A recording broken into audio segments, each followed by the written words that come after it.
భవన నిర్మాణ రంగంలో పనిచేస్తున్న కార్మికుల సమస్యలు ప్రభుత్వం పరిష్కరించాలని సిపిఐ రాష్ట్ర కార్యదర్శి సాంబశివరావు, జాతీయ కార్యవర్గ సభ్యులు చాడ వెంకటరెడ్డి అన్నారు. రాజన్న సిరిసిల్ల జిల్లా భవన నిర్మాణ కార్మిక సంఘం జిల్లా 3వ మహాసభలో వారు పాల్గొన్నారు. ఈ సమావేశంలో వారు మాట్లాడుతూ భవన నిర్మాణ కార్మికులకు తంబు సిస్టమ్ రద్దు చేయాలని, నూతన లేబర్ కార్డులు ఇవ్వాలని, పెండింగ్ ఫైల్స్ క్లియర్ చేయాలని ప్రభుత్వాన్ని కోరారు. సహజ మరణం 5 లక్షలు, యాక్సిడెంట్ 10 లక్షలు, 55 సంవత్సరాలు నిండిన కార్మికులకు 5,000 పెన్షన్ ఇవ్వాలని, మౌలిక వసతులు కల్పించి హెల్త్ కార్డులు ఇవ్వాలని, ఈఎస్ఐ సౌకర్యం కల్పించాలని, పాత లేబర్ కార్డులను రెన్యువల్ చేయాలని, దహన సంస్కారం ఖర్చు 20,000 ఇవ్వాలని ప్రభుత్వాన్ని డిమాండ్ చేశారు.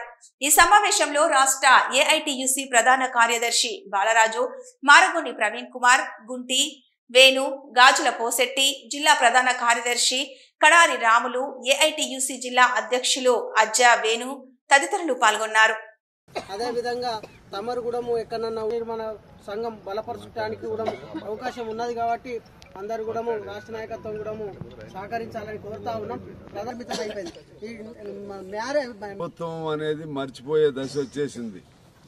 పూర్వం ఏంటంటే మేము కష్టపడ్డా మా పిల్లల్ని చదివించుకుంటే ఉద్యోగాలు వస్తాయి, మేము కష్టపడుతూ వాళ్ళైన ప్రభుత్వ ఉద్యోగాలు చూడొచ్చు అని అనుకునేవాడు. ఇవాళ నువ్వు ఎంత చదువు చదివినా అవుట్ సోర్సింగ్, కాంట్రాక్ట్ కార్మికుల పద్ధతులు వచ్చేసినాయి. అవుట్ సోర్సింగ్ అంటే 10,000 12,000 ఇస్తారు, అందులో కొంత కొట్టేస్తారు. మళ్ళా కాంట్రాక్ట్ కార్మికులు కూడా అదే సిస్టమ్.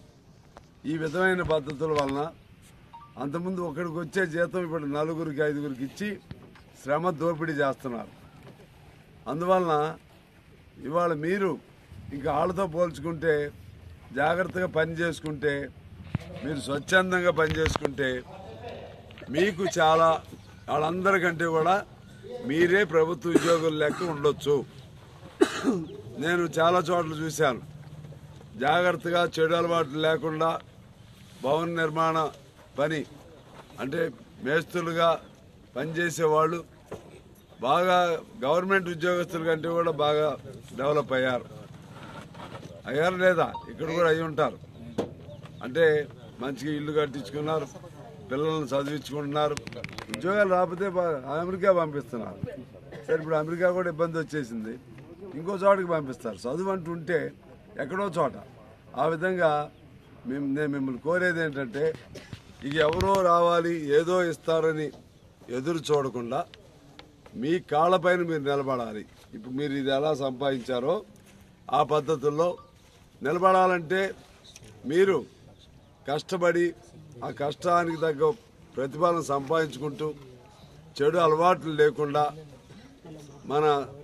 మీ కుటుంబాలని మీరు బాగా చదువులతో అలాగే ఆరోగ్యదాయకంగా ఉండే విధంగా సమృద్ధిగా మీ కుటుంబాలను తయారు చేసుకోమని నేను కోరుతా ఉన్నాను.